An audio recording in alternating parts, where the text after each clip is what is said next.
70 años construyendo el odio perfecto. El único proyecto en el que ambos lados jamás se fallaron mutuamente. Para entender por qué, hay que volver a 1953, al petróleo. Bajo la tierra iraní había una fortuna. La empresa británica Anglo-Iranian Oil lo sabía y extraía el recurso durante décadas, dejando a los locales con migajas. Los iraníes veían cómo su riqueza se cargaba en barcos y se llevaba a Londres. El país empobrecía. El resentimiento se acumulaba. En 1951 apareció un hombre de gafas redondas y voz firme. El primer ministro Mohammad Mossadegh, abogado, nacionalista, un hombre que lloraba en la tribuna cuando hablaba de la dignidad de su pueblo. Hizo lo que nadie se atrevía ni a pensar. Declaró el petróleo propiedad de Irán. Londres respondió con un boicot asfixiante. Ningún país podía comprar crudo iraní. La economía empezó a ahogarse. Los británicos fueron a Washington y pronunciaron una sola palabra: comunismo. Le explicaron a Eisenhower que Mossadegh era vulnerable, que la influencia soviética era inevitable, que si Irán caía, caía toda la región. Era una mentira de principio a fin. Mossadegh era demócrata, no marxista, no agente de Moscú. Pero la mentira funcionó a la perfección. La CIA lanzó la Operación Ajax. Los agentes contrataban matones callejeros, sobornaban oficiales, pagaban a periodistas, organizaban disturbios. El caos crecía artificialmente, según el guión americano.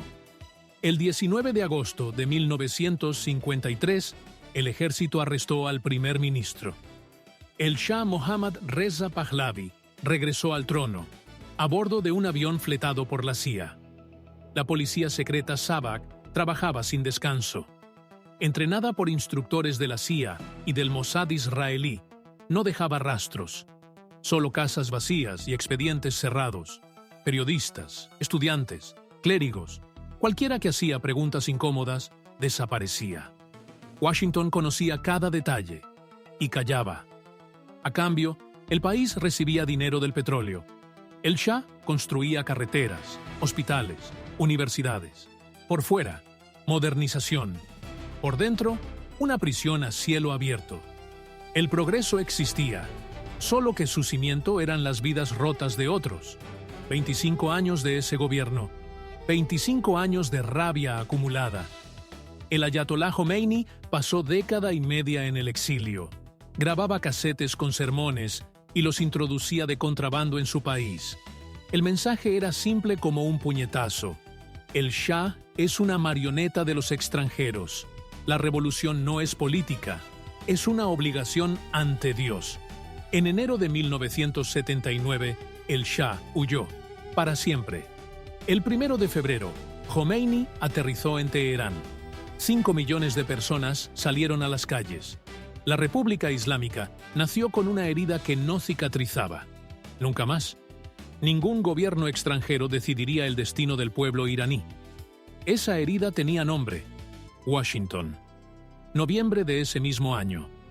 Un grupo de estudiantes tomó la embajada americana en Teherán. 66 diplomáticos, como rehenes. Carter envió un equipo de rescate. La operación se desmoronó en el desierto iraní. Helicópteros estrellados, soldados muertos, sin un solo disparo al enemigo. Fracaso total.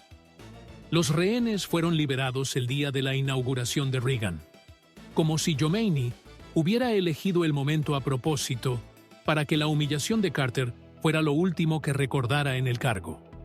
En 1980, Saddam Hussein invadió Irán. Estaba convencido de que la revolución había destruido al ejército. Se equivocó de manera catastrófica. 8 años de guerra, cerca de 1 millón de muertos. Y durante todo ese tiempo, Estados Unidos abastecía a Bagdad. Imágenes satelitales, componentes químicos, cobertura diplomática. Cuando el ejército iraquí gaseaba a soldados iraníes con gas mostaza, la administración Reagan miraba deliberadamente hacia otro lado. Para Irán, eso no fue geopolítica. Fue la tercera traición consecutiva. Mientras enterraban a los suyos, Washington alimentaba a quien los estaba matando. Irán se reconstruía tras 8 años de guerra. Una nueva generación, sin memoria del Shah, sin odio personal hacia Washington. Los reformistas ganaron las elecciones. El presidente Hatami hablaba de diálogo entre civilizaciones. Por primera vez en 20 años desde Teherán, llegaba algo distinto a muerte a América.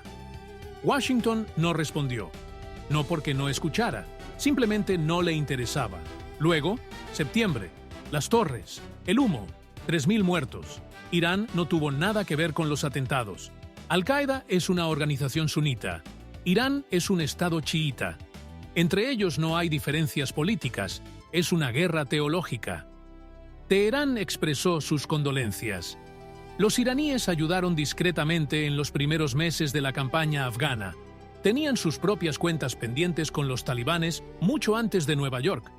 Por primera vez en 22 años, un punto de encuentro. Un enemigo común. Casi aliados. George Bush destruyó eso en 30 segundos. Enero de 2002. Un discurso. 3 palabras. Eje del mal. Irán en la misma lista que Irak y Corea del Norte. Los reformistas que tendían la mano al diálogo quedaron políticamente quemados en una noche. El ala dura del régimen señaló la pantalla y dijo: «Ven, lo decíamos, ellos nunca cambian». Y una vez más, los que no creían resultaron tener razón. Obama intentó romper ese círculo. El acuerdo nuclear de 2015 no era confianza, era un mecanismo de control mutuo. Irán congela el enriquecimiento de uranio. Se levantan las sanciones.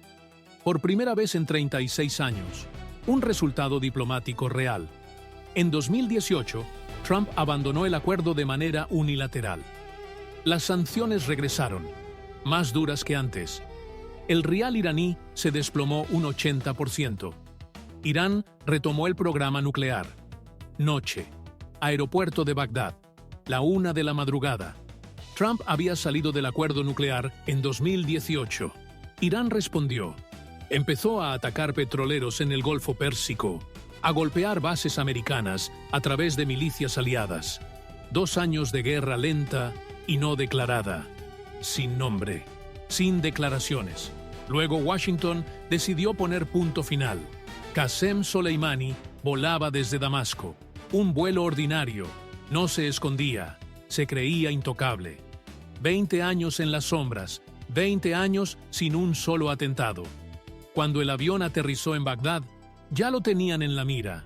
El dron sobrevolaba en la oscuridad. Soleimani salió a la sala de llegadas. Unos segundos.